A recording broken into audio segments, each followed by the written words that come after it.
I will share 11 ways to get ahead of 99% of your competition. I have owned a lawn care business for 18 years, and now I'm the founder of Augusta Lawn Care, where we have over 170 locations around the world. If you use the 11 tactics I share in this video, you will take market share from your local area and you'll grow your business very fast. Less than 0.5% of all the businesses that start will get to $10 million in annual revenue. Augusta Lawn Care does over $50 million in revenue, and I will show you the exact recipe I used to do it. Number 1, attack during the off season. The vast majority of home services have a 3 to 4 month window that we call the off season. And during that time, most home service businesses go into defensive mode. If you can somehow figure out a way to actually hire employees, get lots of more work coming in, and actually buy trucks and equipment when everyone else, your competition, is trying to sell it for pennies on the dollar, you'll have a massive advantage to be able to grow.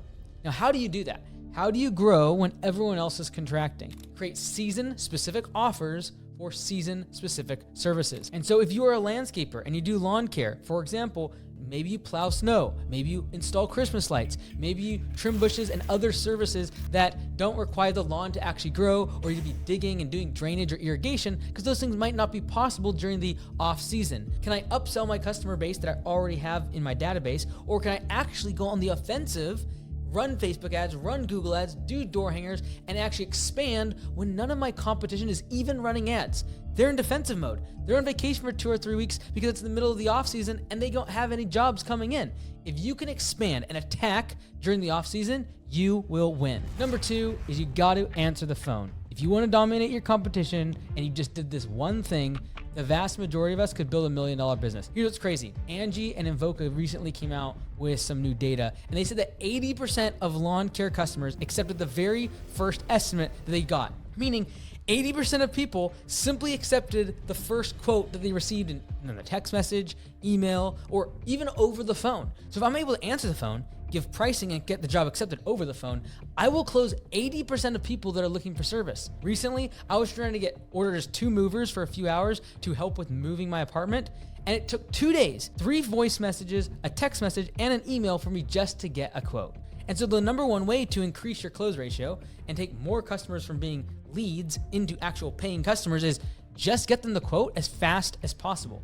Reduce the time to lead, and the number one way to do that is just answer the phone. Did you know that only 38% of people that will hit your voicemail actually leave a message? That means that 62% of people calling you, if you don't answer the phone, you're never gonna hear from them.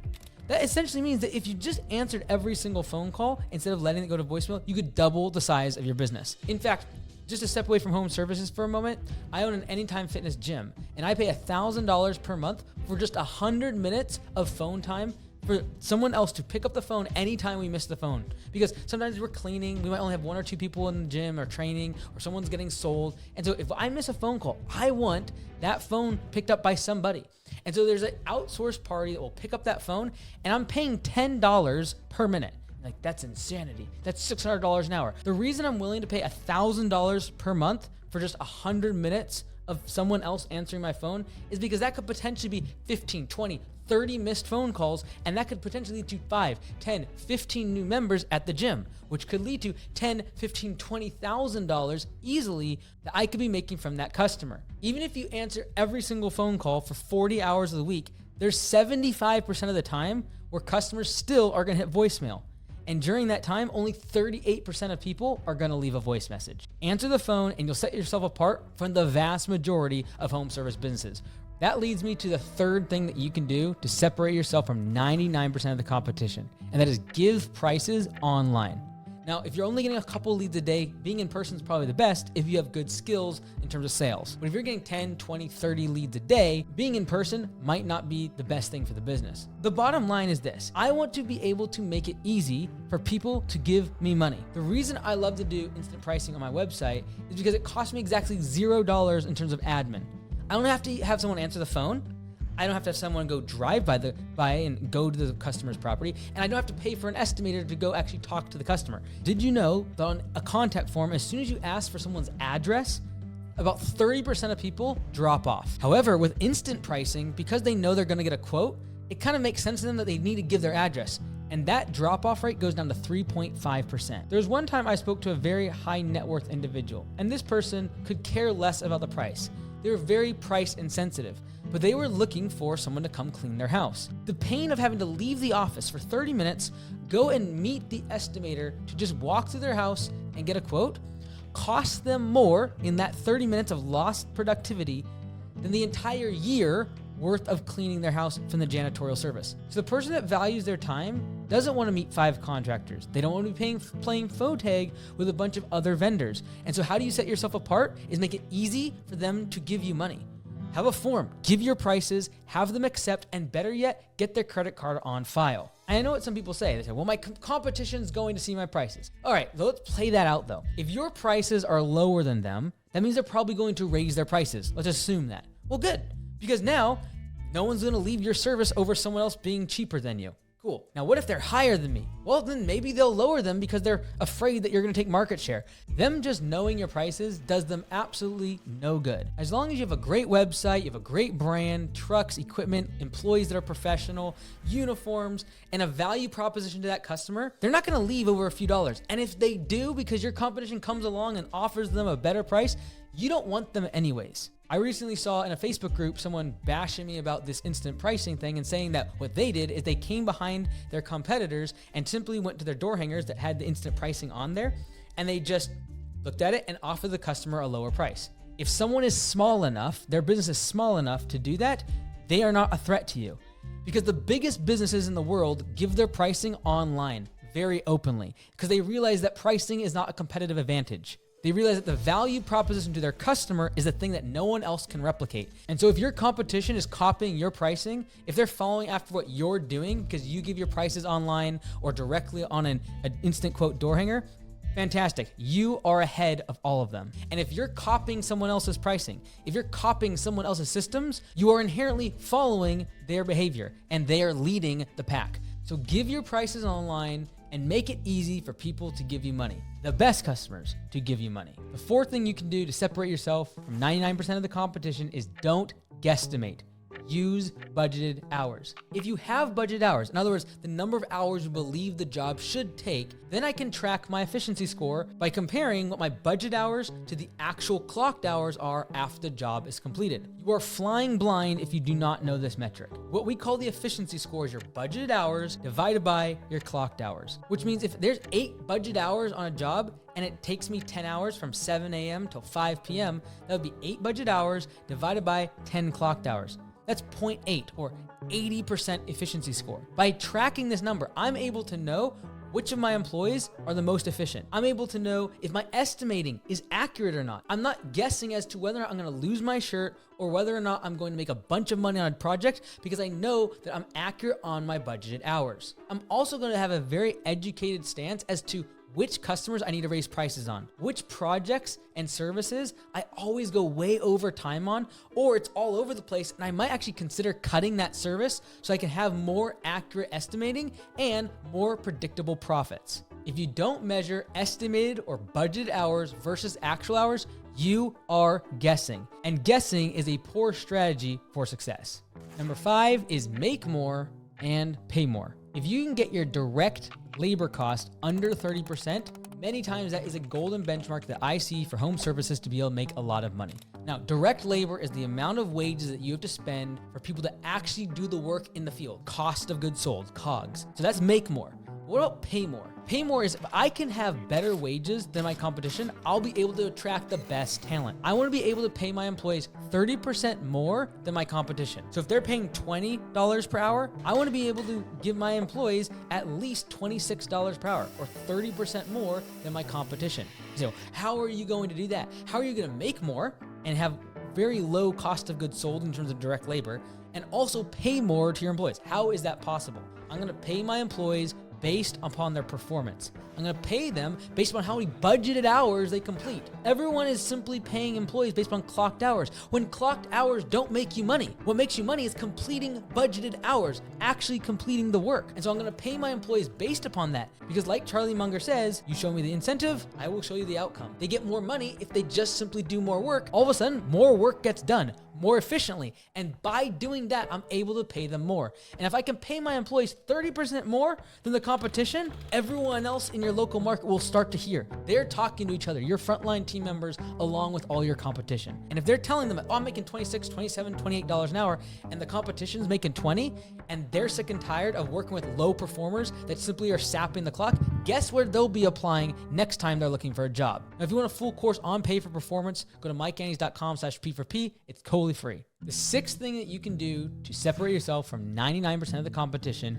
is upsell like your life depends on it. You can afford to pay a lot more for customers via advertising if you use upsells and cross-sells. The biggest companies are able to increase the lifetime value of the customer so high to where they're able to afford to spend a lot of money on advertising. Now, the goal is to find as many chances as possible to upsell customers. There are 5 major ones that I think about. Number 1, if you're doing in-person quotes and you're meeting the customer, great time to upsell them other services.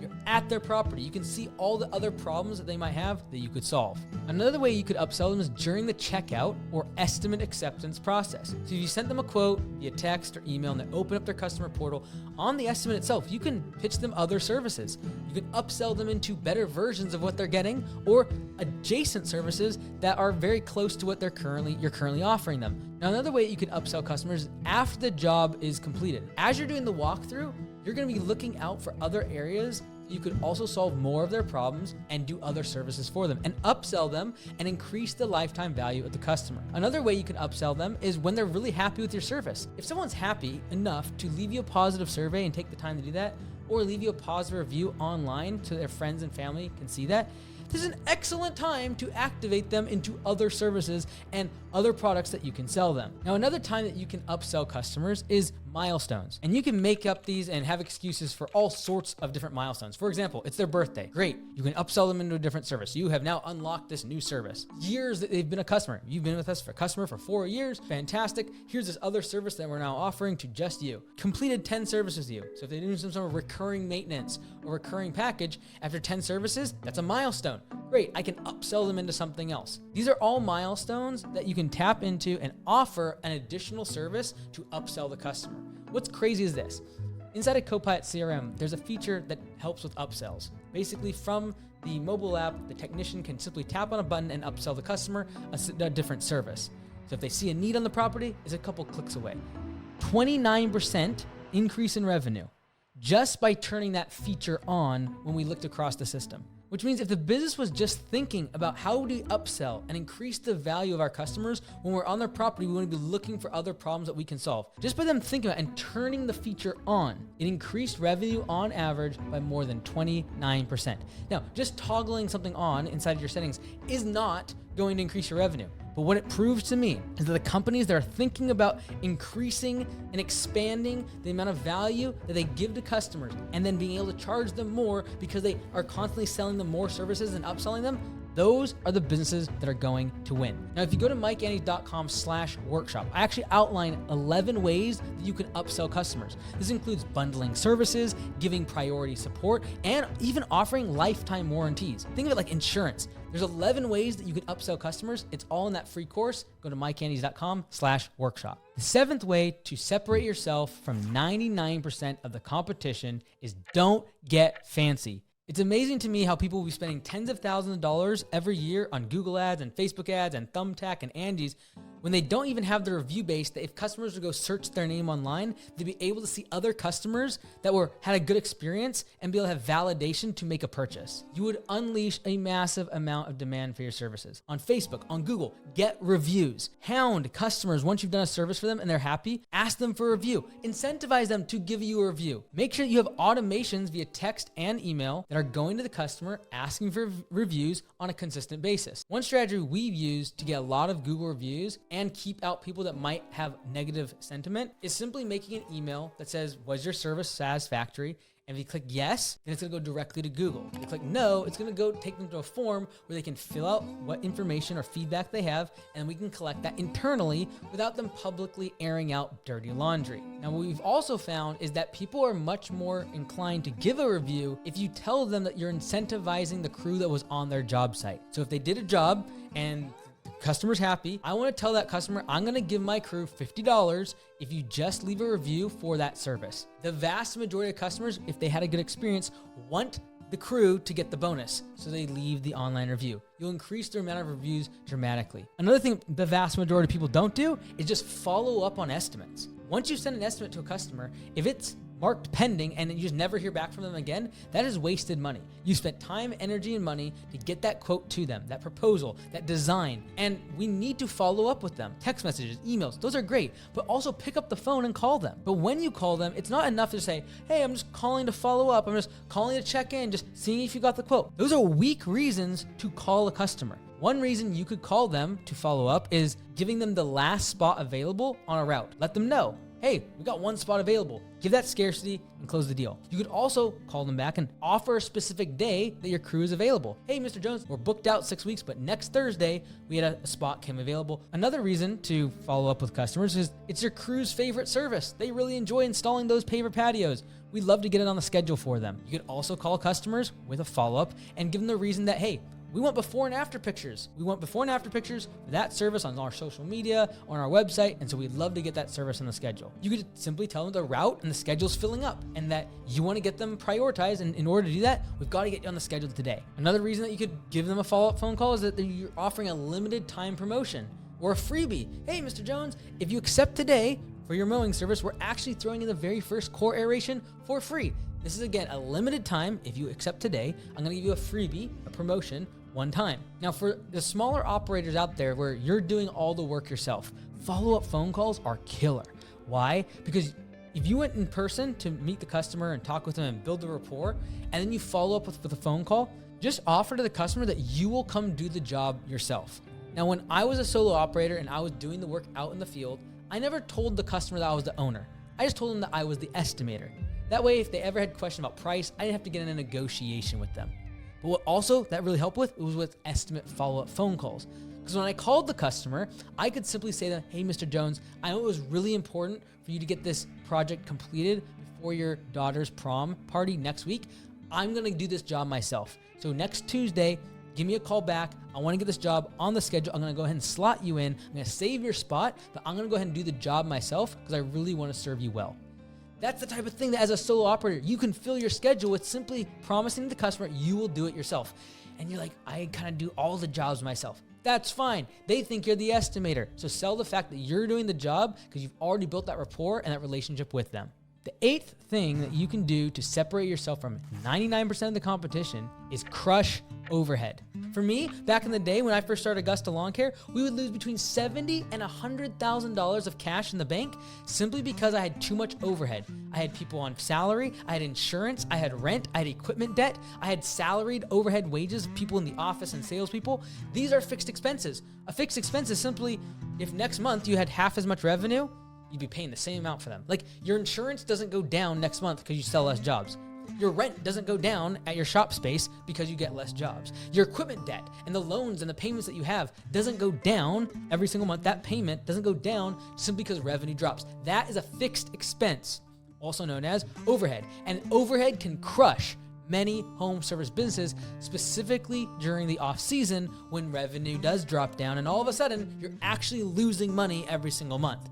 Now, also, overhead crushes small businesses because it creates two wildernesses of profit. I see $0 to $200,000 in annual revenue as fairly profitable for most home service businesses.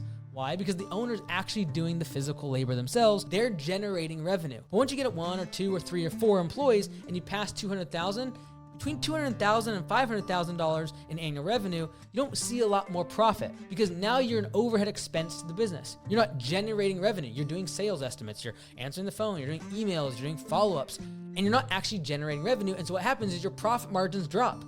Now, I noticed the same exact thing happen at a second time in the business. And that's between $800,000 in annual revenue and $1.5 million in annual revenue. Why is there this wilderness of profitability where you don't make any more profit at 1.2, 1.3 million compared to 800 or 900,000 in annual revenue? The reason is because usually you need a second overhead person, like an estimator or an office manager or an operations manager, and they're expensive. If you're paying $70,000, $80,000, $90,000 a year for the second salaried position that's completely overhead, that dramatically impacts your profitability. Now, in the workshop on MikeAndes.com, we actually calculate what your fixed expenses are every month. And we figure out what is your break even in terms of monthly revenue just to be able to cover those fixed expenses. If your revenue ever drops below that break even point, it means that you're losing money. And if you have any month of the year where you lose money because your overhead is too high, it can be very, very risky for the business. The ninth thing that you can do to separate yourself from the competition is stop hiding things from your employees. And if you hide things from them, they will hide things from you. And yes, this is open book management where you share everything, all of the numbers with your team. But let me just play this out for you.